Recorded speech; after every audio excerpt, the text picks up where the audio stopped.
Iran's capital Tehran is located on the footsteps of the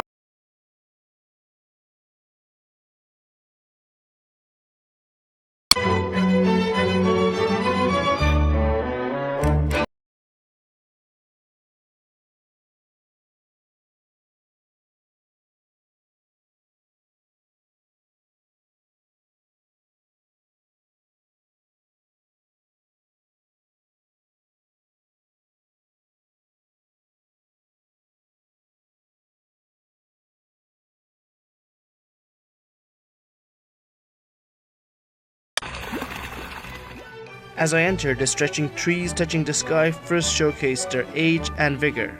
Right after I saw this small building and I was wondering what it was. کوشک احمدشاهی 105 سال پیش توسط احمدشاه قاجار به عنوان کاخ ییلاقی ساخته شد.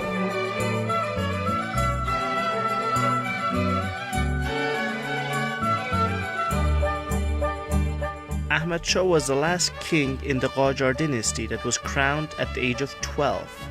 No matter this building is so small, but its shape still puzzled me.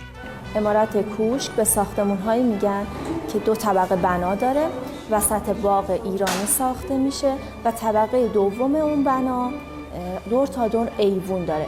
یعنی توی هر زاویه از ایوون که شما بایستین بهترین نوع دید رو توی اون باغ داره. The view from the terrace was outstanding and the building itself was unique in its kind. Being a summer house, it all made more sense.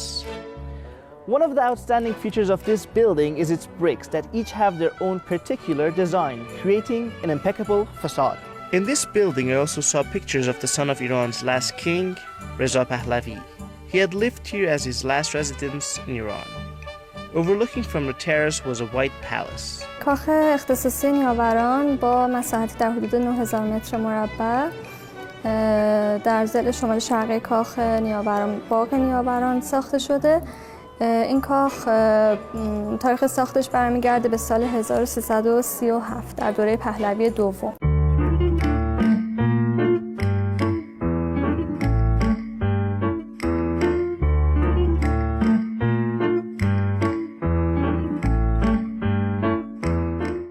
The use of four main dimensions was inspired by Iranian architecture, and its designs are a blend of pre- and post-Islamic art. Other than that, all around the palace was filled with works of art. از آثار شاخص این کاخ میشه به مجموعه آثار تابلوهای نقاشی و آثار حجمی از آثار هنرمندان ایرانی و خارجی اشاره کرد.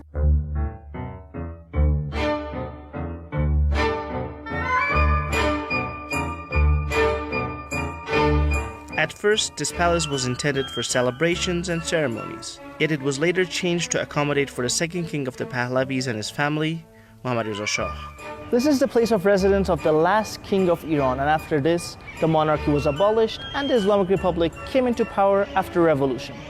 After being closed for a couple of years, the residence was then restored and renovated for 6 years, and it has been open to public ever since. One of the unique features of this building is its roof that slides open, which along with the tilework and mirrors were repaired before the reopening to public.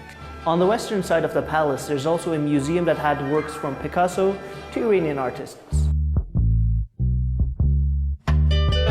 The ceiling of the art gallery was itself an interesting work of art. The museum guide told me it was shipped from the central city of Shiraz. The gallery's works were gifted to the Pahlavi family or bought by them.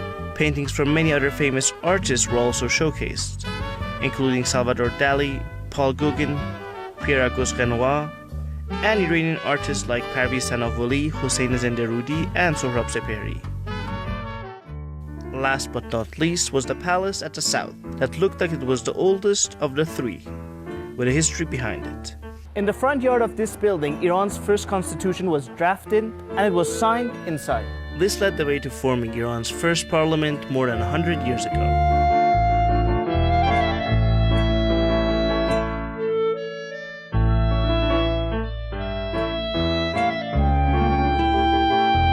The Sohibgarani Palace dates back to 167 years ago. It's not only known for its effect on Iran's politics, but because of its beauty. The architectural works in this palace are showcasing the finest of Iranian art during the Qajar era. The lattice windows are often odd numbers and use colors to balance the sunlight coming in and push away insects from the buildings. Around the palace are fine works of art from Iranian artists.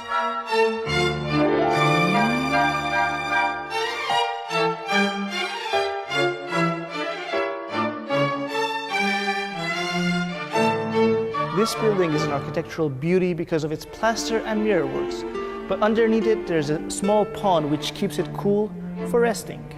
This area was also used for feasts and royal dinners. Seeing all this in these homes and going back home is hard, but that's life.